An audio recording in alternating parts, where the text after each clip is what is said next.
Hi there, Chris here with another fresh tip for you all. In this video, we are going to continue our look at painting the Stonekin Battleborn from Relicblade. And in this video, we are going to take a look at his sword. So in the previous video, we had worked on his shield, and we are now going to work on his sword. Sky blue is the first color we're going to use, and we're going to do this in a very similar fashion than what we had done with the shield, but we're going to go about it in a slightly different feeling here. So I'm using a medium base coating brush here, and I'm basically applying this color down using sky blue from scale 75. No thinners needed, just the dampness on the brush is all that is necessary, and it's not terribly important that you lay down a smooth, even base coat because we are going to come in with some retardant. We're going to use some sky blue, and we're going to use some Canterbrick blue as well. And again, these are pretty much the same colors we had used previously on the shield because, again, I want to make sure that we have some uniformity as we work our way across the model. I do want this blade to have this blue appearance, and I'm going to simply take the Canterbrick blue and basically lay it on about just over halfway of the blade. Well, it's probably more like 3/4 of the blade. I lay a little bit more on the top initially as I was going to basically have the upper portion of the blade a little bit deeper. And as you can see, I'm going through various blends, and I'm kind of just playing with really where I want to go. And you can see here, because we've added the retardant, we can actually pretty much pull this entirety of this color off. You can also work with some really fun feathering. Again, I mentioned previously that, when you're wet blending and you're using retardants where you have lots of time to play with the color, these are excellent opportunities to practice your blends, playing with color and seeing how colors interact and all that jazz. This is an excellent opportunity to do those kinds of things and learn and explore.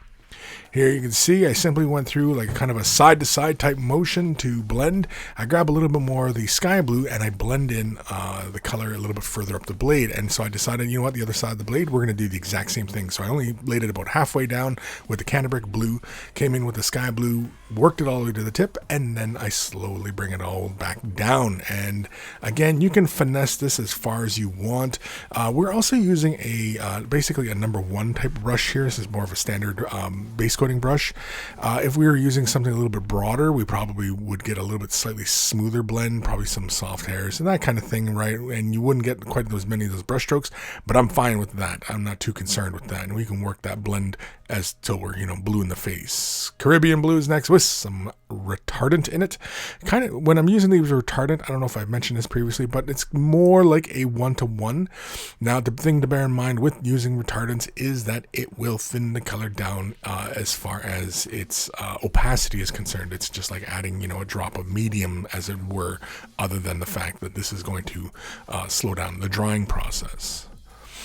With this Caribbean blue, I simply lay it in through the center and then just kind of blend it out, and I'm basically working up through the center of the blade because I'm imagining that this sword has this kind of ethereal power, and I'm just kind of going for something sort of mystical. And again, I'm not doing it exactly the same way that we did the shield, although I do kind of want to preserve that idea that these are also maybe made of gemstones. So we are going to kind of go about it slightly, and I'm not going to really push that gemstone idea too far. I'm simply just going to, work the color in. And as you can see, once we added the Caribbean blue, we're building it a little bit stronger towards the handle of the sword, and we're getting deeper out towards the tip. And so that's really kind of where we're at with that point. Again, we're just kind of going for, something somewhat mystical. Caribbean blue is next, and I think we're going to use this just all on its lonesome. Maybe a little bit dampness of the brush to thin the color out ever so slightly.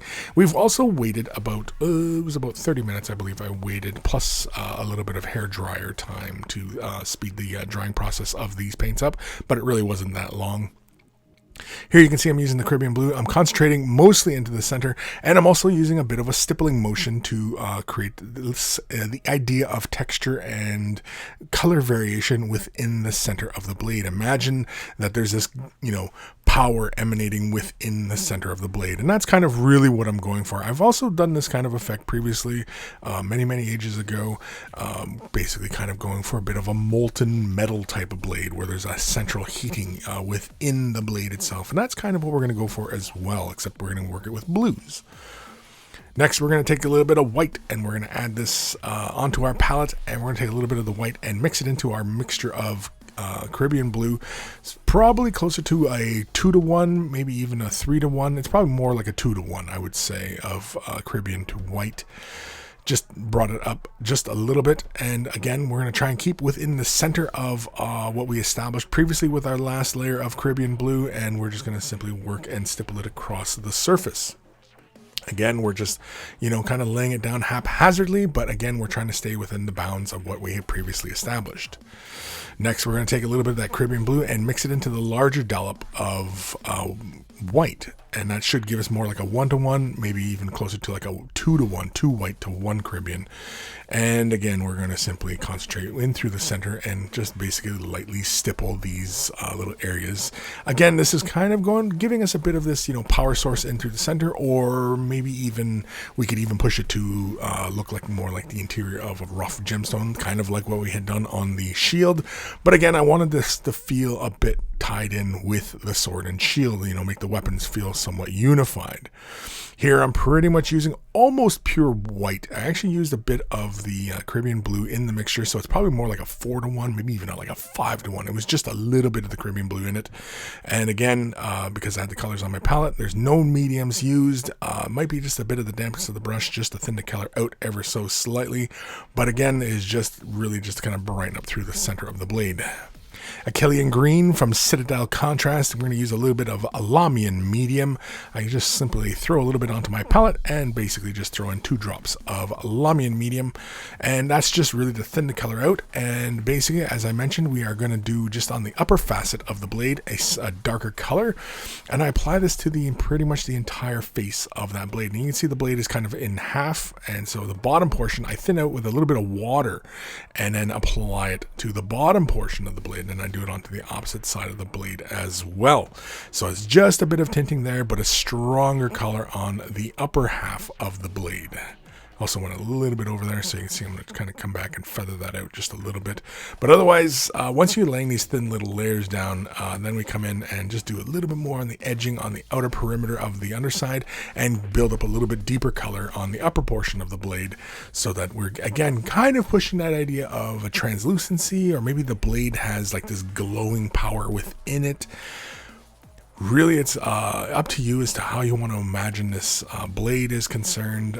It's just, I'm making it up as I go when I'm doing this. So you can see here, we're simply just laying a little bit more color in. But the really fun part about using contrast in this fashion is that you can slowly build up to your desired end result. And, that's, you can be much more controlled about it. We're going to come in with some Black Templar. We're going to use a sponge. This is a bit of sponge from a pluck foam case. I'm also going to use some clamping tweezers so I can hang on to that little bit of sponge. And basically I just take a little chunk off, pinch it within the tweezers, and then now I'm going to, and I use the rough end of that sponge as well. The sponge you get from like hardware stores for like finishing brushes, pluck foam cases, anywhere you can get these kind of fine little sponges. I'm sure you probably know where you can find this stuff in your area. I know I get lots of questions on where do I find this sponge, but it used to be common back in the day because all pewter kits came with this stuff. But I digress. Here you can see it's a very, very light stippling motion that we're using to apply the color barely to that surface. It is a very, very light touch. If you feel the tweezers hit the surface of whatever you're working on or whatever you're using to hold the sponge, you're obviously using it a little too hard. Because really you want to preserve just those tiny little specks. And again, this is to kind of give the impression of that cooler, outer, more solid type of exterior to the corners of the blade, like there's an internal light source. We're back to the Caribbean blue and a bit of white, and we've mixed it. I've kind of gone for a bit of a 1-to-1, and this is just to help brighten up, because again, some areas of the blade where we, on the upper portion of the blade where we had laid the color down a little bit heavier, it pushed the color just a little too far down for my likings, and so I'm simply just coming in and laying a little bit more. And then of course I grab a little bit more of the white. As you can see here, this is a lot brighter color, and very, very lightly I'm stippling in just the very minimal amounts within the center of the blade. Again, going for almost like a pure white. It's really more like a 5-to-1, like 5 white to 1 Caribbean blue to these areas, again, just to really kind of brighten up that core. and that will be pretty much it. Then, of course, yeah, we're going to come in with some white. I'm going to slap it onto the palette, and very lightly, we're not using any thinners, or I think it's barely the dampness of the brush, and I'm also using my base coating, or my base coating brush here, and simply just going to edge the blade. Now, I don't bother edging the center of the blade. I probably could, but, and I may, in fact, I might come back and do that just because I can do it carefully. But I just wanted to do the perimeter of the blade, and you can see here we're going, again, a bit of that gemstone type effect where, you know, where it gets really dark, we have those brighter edges. And so you can see here I'm doing just the bottom edge closest to the handle and the upper portions closer to the tip. Just, you know, opposites, and, you know, again, just creates visual interest within these surfaces. Again, this was kind of going for this gemstone internal power kind of, you know, sword type look. It was a lot of fun to do. Hopefully you guys give this one a try, whatever project you're working on, because this could just easily work on a Space Marine as well. Huge thank you to all my patrons. Without their support, these videos would not be possible. If you're considering Patreon support, click the link in the description below, and it will take you off to a magical land called Patreon. And you can support at varying tiers in there. Take care of those brushes, and they will take care of you.